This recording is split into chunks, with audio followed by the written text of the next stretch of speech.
A warm welcome to Diplomatic Channel. I'm Amarachi Ubani. This week we review the talks between Ukraine and Russia following President Vladimir Putin's offer of direct talks after Ukrainian President Volodymyr Zelensky called for a ceasefire. Now, as far as we know, that ceasefire between India and Pakistan held all thanks to the intervention of the US President Donald Trump, whom, speaking of which, was in Saudi Arabia, where the US signed a $142 billion defense agreement. The US president announced he was removing sanctions from Syria in order to give the country a chance at greatness, and that he wanted to strike a deal with Iran. We'll be delving into these topics soon, but my interview this week is an exclusive with the Swiss ambassador designate to Nigeria, Chad and Niger, and permanent representative designate to ECOWAS, Patrick Egloff. Mr. Egloff has only been in the country for a couple of months and is looking forward to greater partnerships in Nigeria.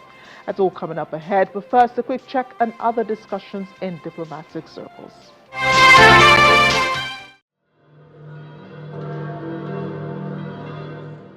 In the heart of Vatican City, history is made at St. Peter's Square. A crowd of more than 100,000 faithful, alongside dignitaries from around the world, gather to witness a sacred milestone, the inauguration of Pope Leo XIV.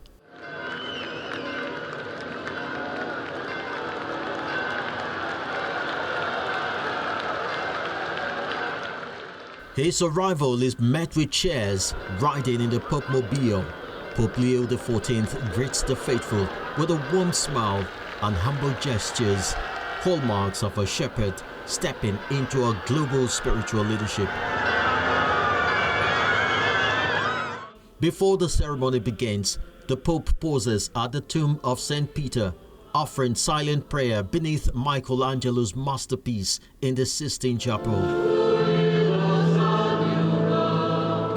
Then, in a solemn procession, accompanied by cardinals and bishops, he walks into the square, stepping out of the church and into the world to begin a ministry rooted in 2,000 years of apostolic tradition.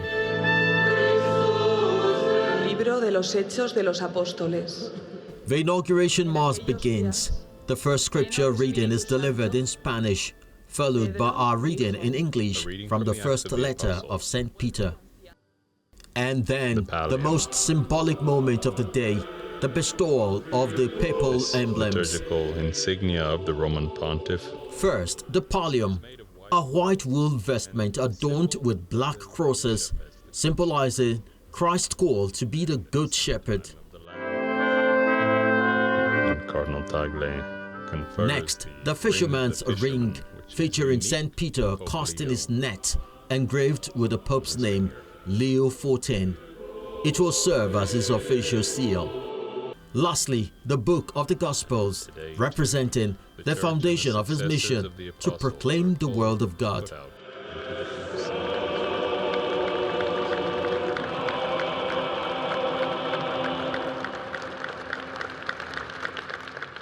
It's an emotional moment for Pope Leo XIV as he receives the papal emblem.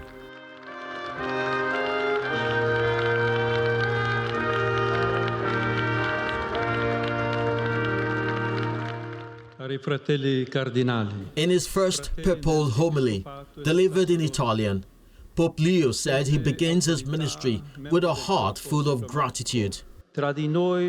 This is the missionary spirit that must animate us, not closing ourselves off in our small groups, nor feeling superior to the world. We are called to offer God's love to everyone in order to achieve that unity which does not cancel out differences, but values the personal history of each person and the social and religious culture of every people. Brothers and sisters, this is the hour for love. The heart of the gospel is the love of God that makes us brothers and sisters. In his final blessing, Pope Leo XIV called on the global community not to forget those suffering amid conflict in Gaza, Myanmar and Ukraine. Gaudete laetare Virgo Maria, Alleluia. Oremus. And following the Mass, the Pope received world leaders inside the Sistine Chapel. Among them, Nigeria's President Bola Tinubu, Gabon's Brice Oligui Nguema, and Ukraine's Volodymyr Zelensky. The inauguration of Pope Leo XIV marks the beginning of a new chapter, ushering in the pontification of the first American to lead the Roman Catholic Church. Welcome back. When Russian President Vladimir Putin was going to celebrate the 80th anniversary of Victory Day, he decided not to do it alone, but welcomed certain world leaders. It was only after this he faced squarely the issue of peace talks with Ukraine.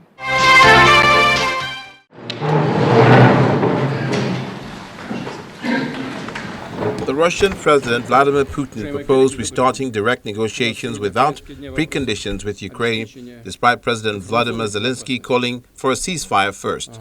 The talks were planned for Turkey, whose President Recep Erdogan had expressed readiness to facilitate negotiations. U.S. President Donald Trump had called on the Ukrainian president to agree. Days before the talks, the Ukrainian president had voiced willingness to participate and said he looked forward to speaking with President Putin on Thursday in Turkey. On Wednesday evening, President Putin held a meeting in Moscow with key ministers and defense officials to discuss the upcoming talks in Istanbul. It featured members of the Russian delegation appointed for talks, which includes presidential aide Vladimir Medinsky, the deputy foreign minister Mikhail Galuzin, chief of the main intelligence directorate of the General Staff of the Russian Armed Forces, Igor Kostyukov, and Deputy Defense Minister Alexander Fomin, amongst others.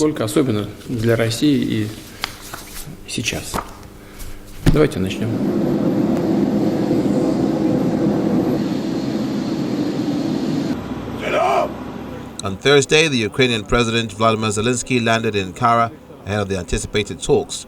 Shortly after he landed, he told reporters that talks with the Russian side looked more like a sham and said he will speak with President Recep Erdogan to outline the next steps.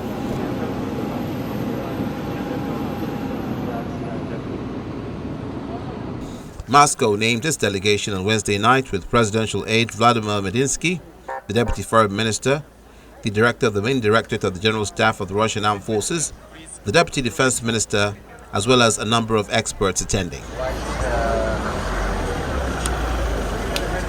But on Thursday, Russian Foreign Ministry spokesperson Maria Zakharova announced that the Russia-Ukraine talks in Istanbul had been rescheduled for the afternoon at the initiative of the Turkish side.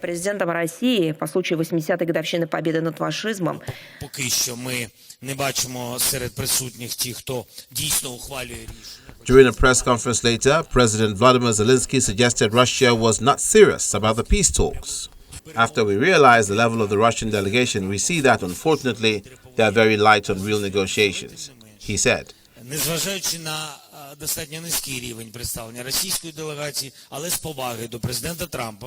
said his defense minister, Rustem Umerov, will head up the team for negotiations, despite adding that there will be no counterpart from the Russian side.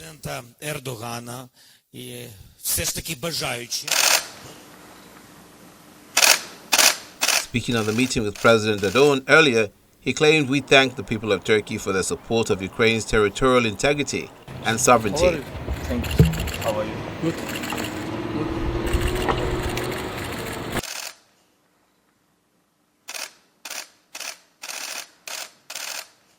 The Turkish President Recep Erdogan says he had discussed efforts to end the Russia-Ukraine conflict with President Volodymyr Zelensky in Ankara, but did not confirm the counterpart's claim that he had backed Ukraine's claims over Crimea.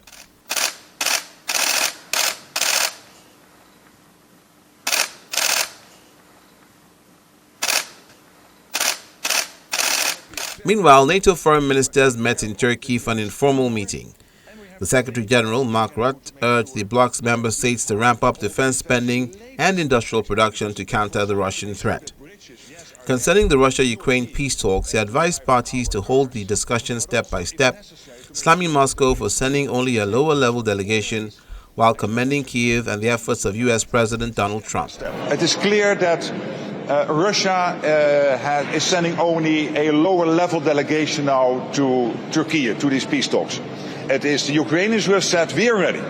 to sit down with the Russians, to agree a ceasefire, to immediately go into negotiations about the next steps to bring this terrible war to an end. I'm not going to give any advice to the Americans. Why not? Because it was President Trump who broke the deadlock. I have full confidence in how he and his team are steering this, so they will think of the next steps and coordinate closely with allies. The Ukrainian delegation remained in Turkey in case anything changed.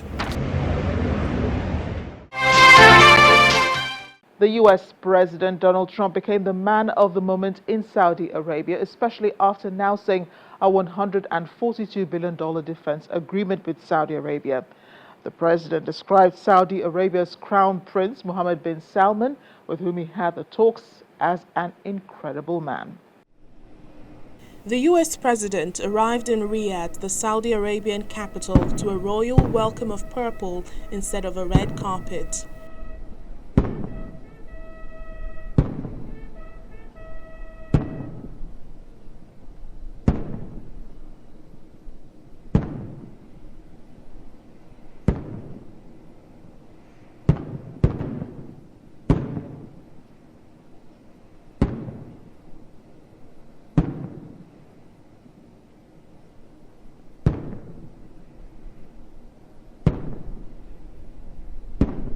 Both sides signed landmark deals on defense, energy, artificial intelligence, and economy. The agreements will see the Kingdom of Saudi commit to investing $600 billion in the U.S., as well as a $142 billion deal to provide Riyadh with state-of-the-art warfighting equipment. Strategic partnership will continue with more. The U.S. president met with Syria's President Ahmed al-Shara the day before he had announced the lifting of sanctions on Syria. Al-Shara expressed gratitude for regional and international support, affirming that Syria is moving confidently towards a more inclusive and cohesive future. The country has seen reports of deadly violence in recent months, particularly targeting minorities, which the government has promised to investigate. We are currently exploring normalizing relations with Syria's new government, as you know, beginning with my meeting with President Ahmed al-Shara and Secretary Rubio's meeting with the Syrian foreign minister in Turkey. After discussing the situation with Crown Prince Mohammed and President Erdogan of Turkey, I am also ordering the cessation of sanctions against Syria to give them a fresh start. It gives them a chance for greatness. The sanctions were really crippling, very powerful. This announcement was celebrated on the streets of Damascus.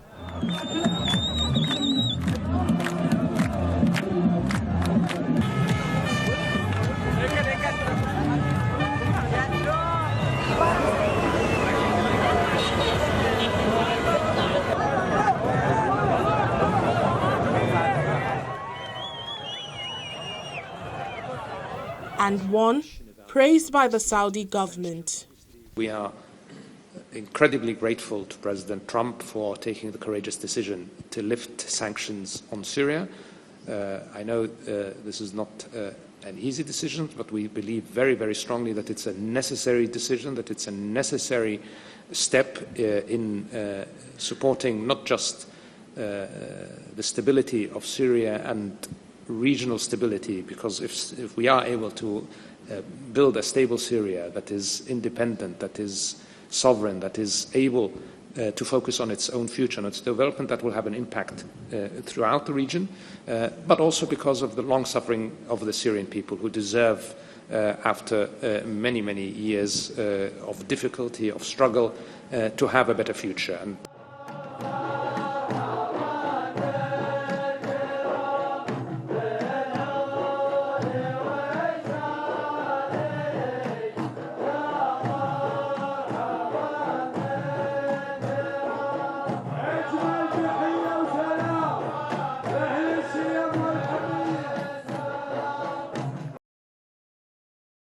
On the second leg of his visit, which was to Qatar, the U.S. president paid tribute to his host, the Emir of Qatar, and the Crown Prince of Saudi Arabia, Mohammed bin Salman, as he signed defense agreements in Doha.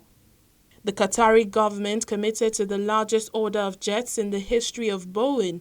The U.S. president said the oil and gas-rich monarchy, which has offered to provide the U.S. president with a luxury palace on wings, committed to spending $100 billion on the planes as part of a broader $243.5 billion economic pledge.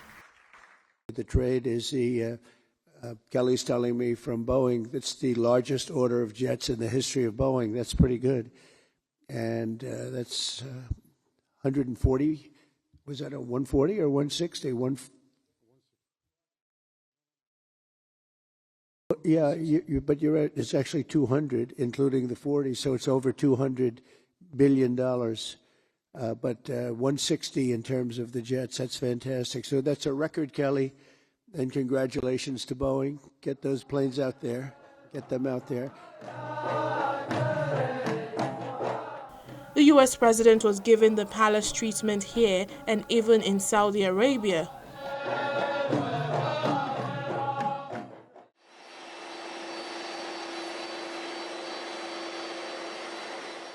President Trump's visit ended in the United Arab Emirates on Thursday evening following a flight on Air Force One, accompanied by UAE Air Force F-16 and Mirage fighter jets. The U.S. president landed in Abu Dhabi in the UAE, where he met President Sheikh Mohammed bin Zayed Al Nahyan.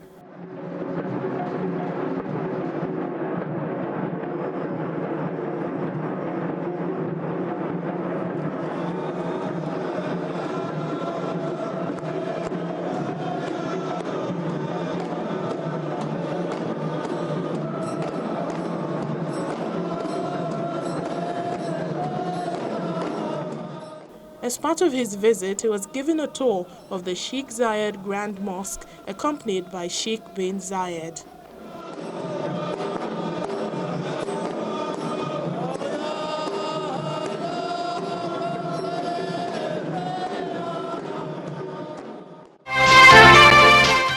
Swiss Ambassador-designate Patrick Egloff has only been here in Nigeria a few months, but he's also been busy traversing the country. He has interesting plans to boost diplomatic and economic ties. I spoke to him recently on his visit to Lagos. Ambassador-designate Patrick Egloff, thank you for speaking with us. Thank you very much for this invitation. And welcome to Nigeria. I see it is your first time here? Indeed it is. I arrived 2 months ago, so I'm rather new to this country. And this is my first visit to Lagos as well. Well, I see you've had some experience in Africa, even though it is your first time in West Africa. You've been to Eritrea. You were in Eritrea as ambassador. You were chargé d'affaires to Sudan. You were also deputy head of mission in Nairobi, Kenya. I know the dynamics are very different, but what would you say is Switzerland's priority in Nigeria? Indeed, I know Eastern Africa and the Horn of Africa quite well. This is my first posting in West Africa, and I'm very, very happy to be here in Nigeria. Nigeria is big. Nigeria is important. So the bilateral relations that Switzerland is having with Nigeria is an important one to my country. And it is, we have broad and diverse relations. Private sector, certainly one of our priorities. We have some 40 Swiss companies employing some 8,000 people in Nigeria. Swiss companies that are ready to invest. They believe into Nigeria, ready to invest. But it goes beyond trade and commercial relationships. We have a strong partnership in the field of migration. We support Nigerian authorities in the fight against human trafficking, for instance. We've had a humanitarian aid program for many years in the Northeast, and we've also supported Nigeria in some peace-building activities. So it's a wide array of cooperation that we're having with Nigeria. Well, I'm glad you mentioned security because that's a really big issue in Nigeria now, especially with all these terrorist groups regrouping and then being a source of worry for the government and for the people themselves. What exactly is Switzerland, what sort of support exactly is Switzerland providing to Nigeria? So Switzerland is not on the hardware, on the kinetic side. That's not in our DNA. What is in the Swiss DNA is the work on the non-kinetic side of things. We as Switzerland, in many countries, we support through dialogue facilitation, through mediation efforts, always on request of parties, of the government. And we also here in Nigeria, we support the government on this side and on small issues on the non-kinetic intervention side. When you say kinetic, it almost seems like you're talking above a lot of people's heads. Yes. You have to be more specific what it is you're doing. I give you one concrete example. I've been to Gombe State to participate upon invitation of the military chief of defense staff to participate in the graduation ceremony of Operation Safe Corridors. So what is Operation Safe Corridors? Operation Safe Corridors is a pathway to former members of armed groups in the north, in the northeast, who withdrew, who came out of the bush, and the government is giving them a pathway to reintegrate into the Nigerian society through a demobilization program, a de-radicalization program, and through some vocational training in order to give them the skills to earn their own livelihoods. And Switzerland has been, together with the Nigerian government, with Nigerian and local partners, has been supporting this process. You also mentioned migration. I know the human trafficking is a big part of that. It's been a problem that Nigeria and many other countries have been dealing with for years. What would you say is really Switzerland's efforts in helping Nigeria to curb this menace? On human trafficking, which is worldwide a very big problem, not limited to Nigeria, because at the end of the day we have victims of human trafficking, and again, not only from Nigeria, ending up in Switzerland. We support Nigerian authorities, Nigerian government, very concretely with a contribution to NAPTIP, the National Agency on the Prevention of International Trafficking. We support them in capacity building. It's an interesting project that we're doing with them. We're seeing a gradual, deviation from traditional jobs. Even here in Nigeria, there's more focus now on tech spaces and all of that, and AI technology and so on. How would you place Nigeria when compared to other countries? Well, it's good to be here in Lagos. This dynamic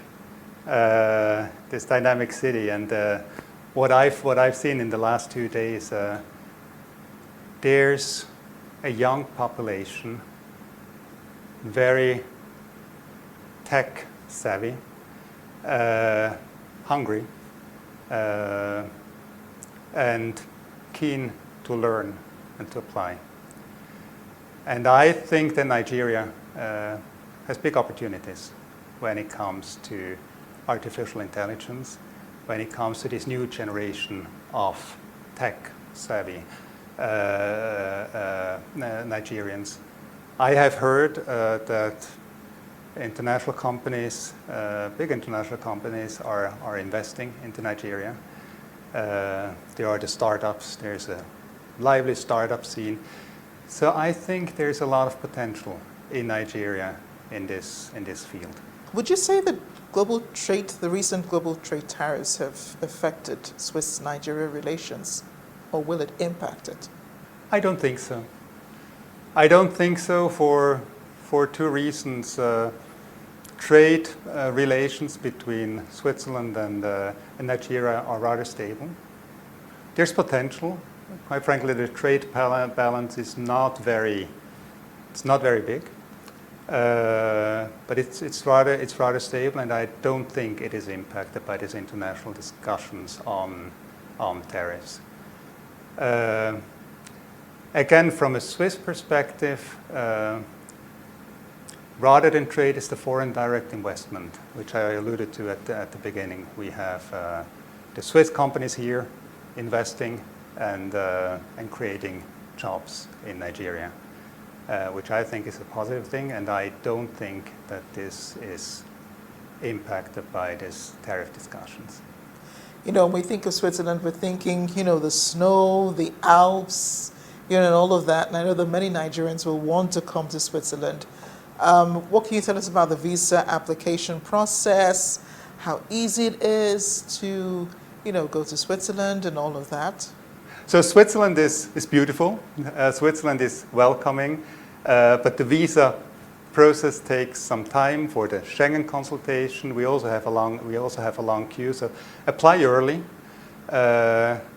and do not come. And we have experienced it, unfortunately.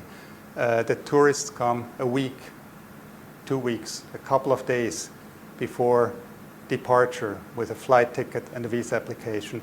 And this is simply too short for the visa to be issued.